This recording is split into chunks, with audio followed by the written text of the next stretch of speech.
नमस्कार, मैं अशोक पोडभरे। आप सबका पोडभरे क्लासेस में स्वागत है।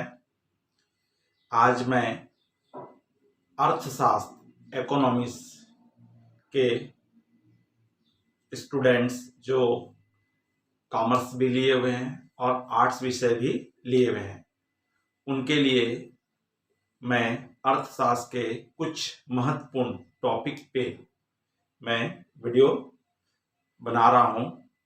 उसी टॉपिक में आज मेरा कंटेंट है, टॉपिक है उदासीनता या तटस्थता वक्र या अनाधिमान वक्र, इंडिफरेंस कर्व। ये बहुत ही महत्वपूर्ण इंपॉर्टेंट क्वेश्चंस है। प्रत्येक वर्ष सीजी में, सीबीएसई में इस प्रश्न को कंपलसरी पूछ रहा है। तो आज हम इस विषय पर, इस सब्जेक्ट पे हम आज चर्चा करेंगे कि तटस्थता वक्र क्या है, उदासीनता वक्र क्या है और इसका खोज किसने की है और ये क्या होता है। अगर नए बच्चे जुड़े हैं वीडियो में तो वो वीडियो को, मेरे YouTube चैनल को सब्सक्राइब अवश्य कर लीजिए, जिससे आप मेरे परिवार के सदस्य बन जाएंगे और मुझे खुशी होगी। और अपने साथियों को ज़्यादा से ज़्यादा शेयर कीजिए और अच्छा लगे तो लाइक अवश्य कीजिए।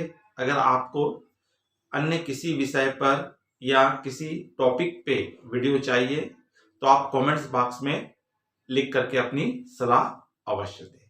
तो चलें अब हम देखते हैं कि आज का हमारा टॉपिक जो है उदासीनता या तटस्थता वक्र या अधिमान वक्र, ये तीन नामों से जाना जाता है और इंग्लिश में हम कहते हैं इसको इंडिफरेंस कर्व। ये उदासीनता वक्र है क्या और इसका उपयोग किस सेक्टर में किया जाता है? तो उदासीनता वक्र या का जी खोज जो किए थे, उदासीनता वक्र का प्रतिपादन या खोज सर्वप्रथम सन 1881 में अंग्रेजी अर्थशास्त्री प्रोफेसर एजबर्थ ने किया था, लेकिन वैज्ञानिक रूप से इसे प्रस्तुत करने का श्रेय मिला है प्रोफेसर जे.आर. हिक्स को एवं आर.जी.डी. एलन को प्राप्त है, जिन्होंने इसको प्रैक्टिकली रूप में प्रस्तुत किया है, प्रेजेंट किया है। तो ये उदासीनता वक्र है क्या, तटस्थता वक्र है क्या? तो ये उपयोगिता की क्रमवाचक अवधारणा पे आधारित है। तो हमको मालूम है कि उपयोगिता की दो अवधारणाएं हैं, एक क्रमवाचक और एक है आपका गणनावाचक। तो क्रमवाचक का मतलब होता है कि जिसमें हम किसी को क्रम देते हैं। जैसे किसी ने अच्छा टॉप आता है तो बोलते हैं उसको क्या मिला, वरीयता 1 मिली है, वरीयता 2, वरीयता 3, है ना। क्रम देते हैं, बहुत फर्स्ट आया उसको क्रम 1 मिलता है, क्रम 2 मिलता है, 3 मिलता है, 4 मिलता है। अर्थात क्रम का मतलब होता है किसी को कम, किसी को ज्यादा, किसी को बराबर को दर्शाने की इकाई को हम क्या कहते हैं, क्रम कहते हैं। तो यहाँ पे क्रमवाचक अवधारणा पर आधारित है। इस विश्लेषण में उपयोगिता को कभी भी गणनात्मक वाचक के रूप में प्रकट नहीं करेंगे।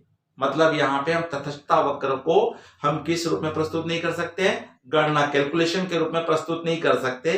अर्थात 1 इकाई, 2 इकाई, 3 इकाई या 2 गुना है, 4 गुना है, 5 गुना है, 8 गुना है, 10 गुना है, इस प्रकार से इसको प्रेजेंट नहीं किया जा सकता। इन संख्याओं को प्रकट नहीं करेंगे। अथवा उपयोगिता को कभी भी इकाइयों में जैसे 2, 4, 6, 8 के रूप में नहीं दर्शाया जा सकता। अर्थात आप क्या समझे, उदासीनता वक्र रेखा या तटस्थता वक्र रेखा को हमेशा क्रमवाचक में ही प्रदर्शित किया जा सकता है। क्रमवाचक अवधारणा पर आधारित है, न कि गणनावाचक पर, क्योंकि इसको मुद्रा में या इकाई में परिवर्तित नहीं किया जा सकता। हम उपयोगिता को विभिन्न स्थितियों में केवल बराबर या कम या ज्यादा या उन्हें क्रम दे सकते हैं। जैसे फर्स्ट क्रम, फर्स्ट, सेकंड, थर्ड, फोर्थ क्रम दे सकते हैं। तो क्या समझ में आया? उदासीनता वक्र रेखा या उपयोग आपका तटस्थता वक्र रेखा किस अवधारणा पे आधारित है? क्रमवाचक अवधारणा पर आधारित है, ये गणनावाचक पर नहीं है। क्रम का मतलब होता है उनको वरीयता देना, जबकि गणना में कैलकुलेशन किया जाता है, यूनिट में परिवर्तित किया जाता है, मुद्रा में परिवर्तित किया जाता है, तो उसको हम गणनावाचक कहते हैं। तो तटस्थता वक्र किस पे आधारित है? क्रमवाचक अवधारणा पर आधारित। तटस्थता या उदासीन वक्र का अर्थ क्या है? उदासीनता वक्र दो वस्तुओं के संयोगों को बताता है। मतलब हम यहाँ पे इसको जब उदासीनता वक्र लेंगे तो किसी भी हम दो वस्तु को चुनेंगे, अर्थात हम कह सकते हैं हमारे बहुत सारे फल होते हैं जिसमें केला है, सेब है, अनानास है, अनार है, अंगूर है, तरबूज है। तो इस प्रकार से हमारे पास कई वस्तुएं होती है।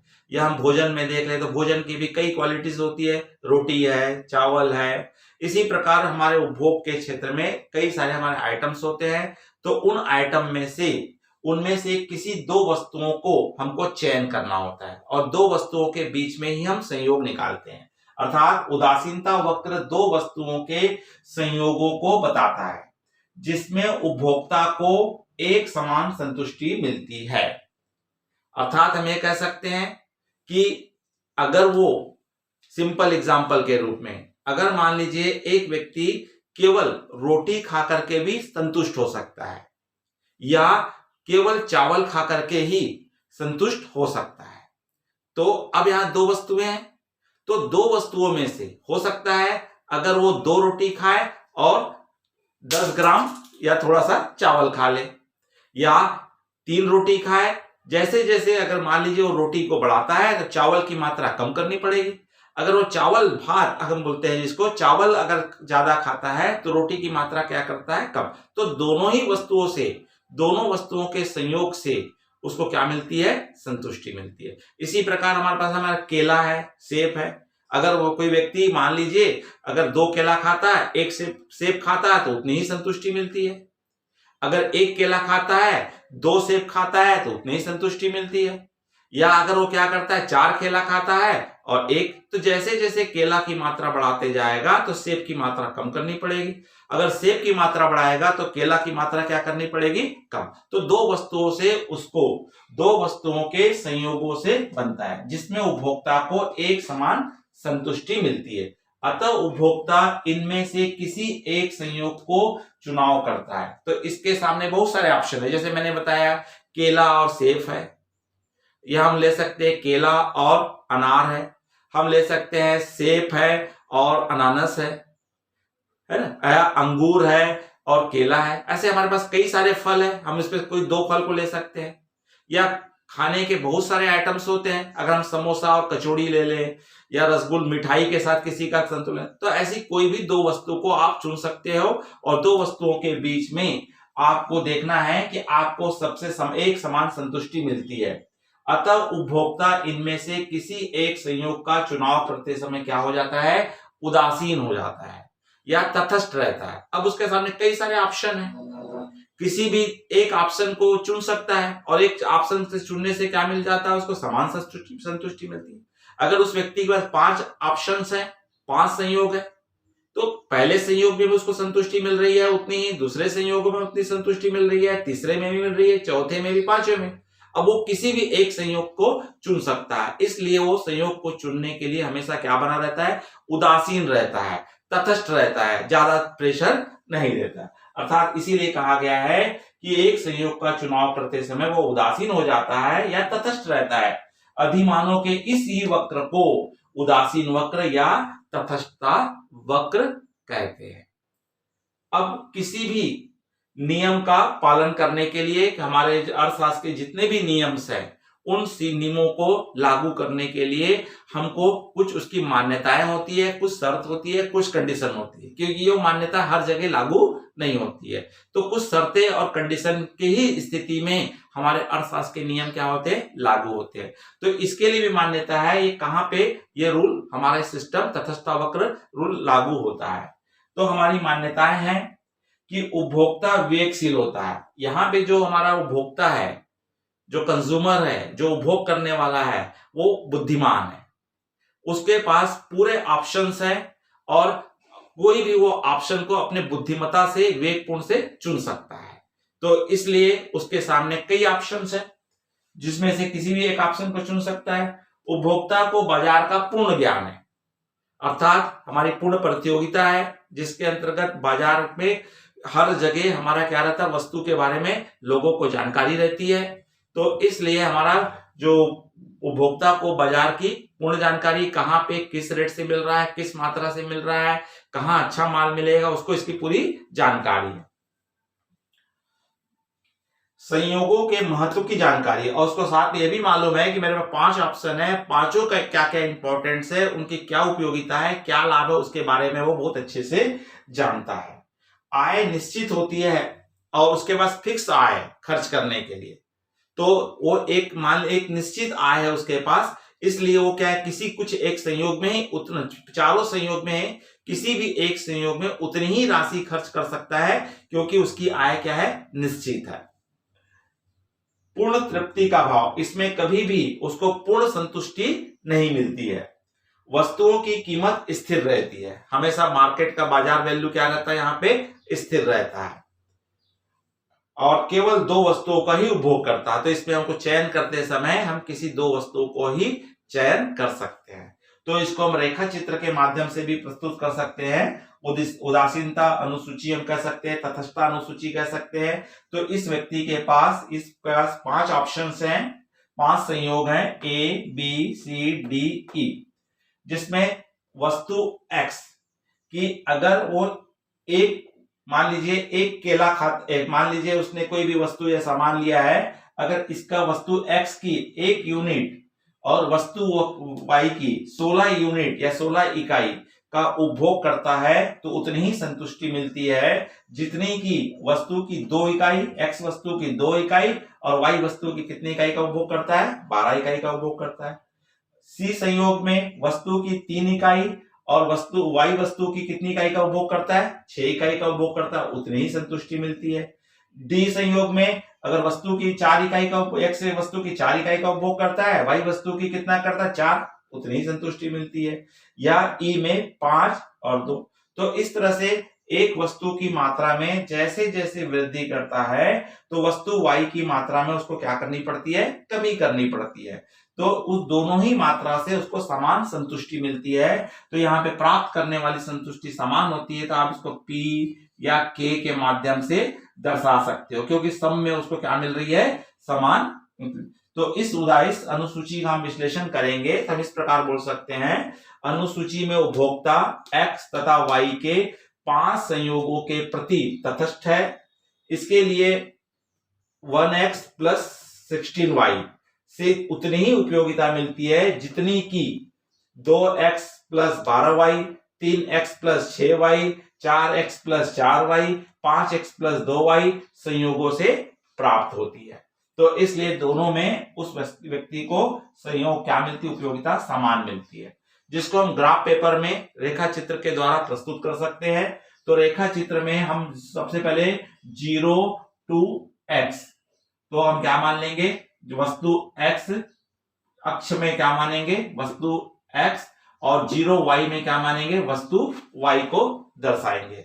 तो यहाँ पे पैमाना लेते समय आप समान पैमाना लीजिएगा, जिससे कि आपको ग्राफ में प्रेजेंट करने, पॉइंट लगाने में सुविधा होगी। जैसे मैंने ले लिया यहाँ पे एक बॉक्स का वैल्यू ले लिया है 2 यूनिट्स, है ना। तो 2 यूनिट, 2, 4, 6, 8, 10, 12, 14, है ना। तो इस तरह से आप ले सकते हो, 1, 2, 3, 4, 5 ले सकते हो, 4, 5, जो भी आप अपना पैमाना मान लीजिए, मेजरमेंट। और नीचे में हमने लिए है X वस्तुओं को लिए है 1 इकाई, 2 इकाई, 3 इकाई, 4 इकाई, 5, 6, और इधर क्या लिया अपन ने, 1, 2, 3, 4 है बीच में, तो हमने 1, 2, 3, 4, तो हमने 4, 6, 8, 10, 12, 16 ले लिए। अब इसको हमको ग्राफ पेपर में किस प्रकार से पुटअप करेंगे, फिलअप करेंगे। जैसे देखेंगे संयोग A, तो संयोग A में वस्तु की कितनी इकाई का उपभोग कर रहे हैं हम, 1 इकाई का उपभोग कर रहे हैं, तो यहाँ पे आपका 1 इकाई में पॉइंट लगेगा। और वस्तु Y की कितनी इकाई का उपभोग कर रहे हो आप, 16 इकाई का उपभोग कर रहे हो, तो यहाँ पे आप देखेंगे 0Y में हमने वस्तु Y को दर्शाया है, तो 16 इकाई। तो इनके सामने आप स्केल से लेकर के इसका पैमाना लेते हुए पॉइंट लगा दीजिए, A पॉइंट। ठीक उसी प्रकार अगर बी संयोग को हम चुनते हैं तो वस्तु की एक्स वस्तु की कितनी इकाई का उपभोग कर रहे हैं 2 और वाई वस्तु की कितनी इकाई का उपभोग कर रहे हैं 12। तो यहाँ पे आपका कहाँ आएगा, वस्तु 2 में आएगा और यहाँ इसके सामने में आप कहाँ लगाओगे, 12 के सामने क्या लगा देंगे, पॉइंट लगा देंगे। इसी प्रकार अगर संयोग सी का चयन करते हो तो आपको वस्तु की कितनी इकाई का उपभोग कर रहे हो 3 और वस्तु वाई का कितना उपभोग हो रहा है 6। तो यहाँ पे 3 के सामने आप क्या लगा देंगे, पॉइंट 6 में लगा देंगे। उसी प्रकार डी में अगर आप 4 इकाई का उपभोग करते हो तो आपको वस्तु का भी 4 इकाई का आपको मिल रहा है। तो यहाँ पे हम ले लेंगे 4 और 4 में पॉइंट लगा देंगे 4 के सामने। और हमारा लास्ट ई हमारे में कितना मिल रही है, वस्तु की संयोग ई में एक्स वस्तु में हमको 5 इकाई का उपभोग करते हैं और वस्तु वाई का कितना उपभोग करते हैं 2 इकाई का उपभोग करते हैं। तो इसके 2 में लगा देंगे। फिर उसके बाद इन सबको हमारे जितनी बिंदु बनी ए बिंदु बी बिंदु सी डी ई, ये 5 संयोग बता रहे हैं और पांचों संयोग को आप ऊपर से एक वक्र खींच दीजिए मिलाते हुए। तो इस वक्र को ही आप क्या कहते हैं, उदासीनता वक्र कहते हैं। उदासीनता वक्र या तटस्थ वक्र कहा जाता है। और ये जो हमारा वक्र है, कर है, यह आपको बताता है कि ये ऊपर से नीचे की ओर ढाल के रूप में आता है। और हमारे इस तरह से हमारे 5 संयोग क्या बनते हैं, इसमें बनते हैं। तो इसको हम रेखा चित्र में हम दर्शाएंगे।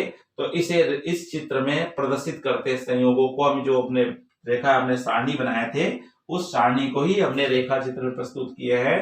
तो इसे चित्र में प्रदर्शित करते हैं उन सब बिंदुओं को A B C D E बिंदुओं को आपस में मिलाते हैं तो जो वक्र बनती है उसे अनादिमान या उदासीन या तटस्थ वक्र कहते हैं।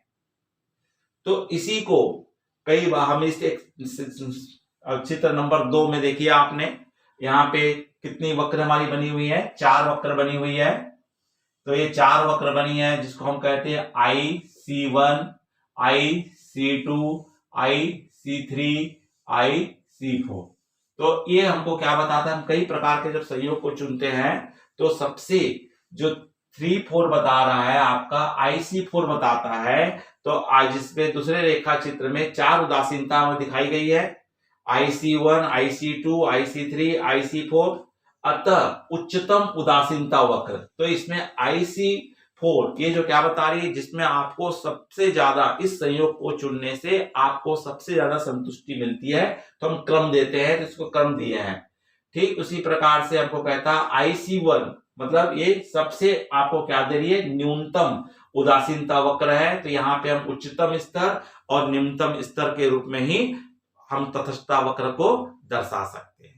तो इस तरह से तटस्थता या उदासीनता वक्र में ये बताने का प्रयास किया गया है कि यहाँ पे उपभोक्ता के पास कई सारे संयोग प्राप्त रहते हैं जिनको उसमें किसी भी 2 संयोग का चयन करता है तो उसको उसमें समान संतुष्टि मिलती है। और उसके पास बहुत से ऑप्शन रहते हैं तो उसमें से किसी भी एक ऑप्शन को चुनने के लिए तैयार रहता है। इसलिए इसमें बहुत ज्यादा वो टेंशन नहीं लेता है, हमेशा किसी भी एक को चुनना है, मुझे किसी भी एक संयोग से समान संतुष्टि मिलने वाली है। इसलिए वो हमेशा तटस्थ बने रहता है, उदासीन बने रहता है। इसलिए यहाँ पे इस रेखा को ही क्या कहा गया, उदासीनता या तटस्थता वक्र रेखा कहा गया। बच्चों अगर आपको समझ में आया होगा, अच्छा लगा होगा वीडियो, तो लाइक अवश्य कीजिए, अधिक से अधिक बच्चों को शेयर कीजिए। अगर आपने सब्सक्राइब नहीं किया है तो तुरंत सब्सक्राइब कीजिए और जो नए बच्चे जुड़ रहे हैं वो अवश्य सब्सक्राइब कीजिए। नमस्कार।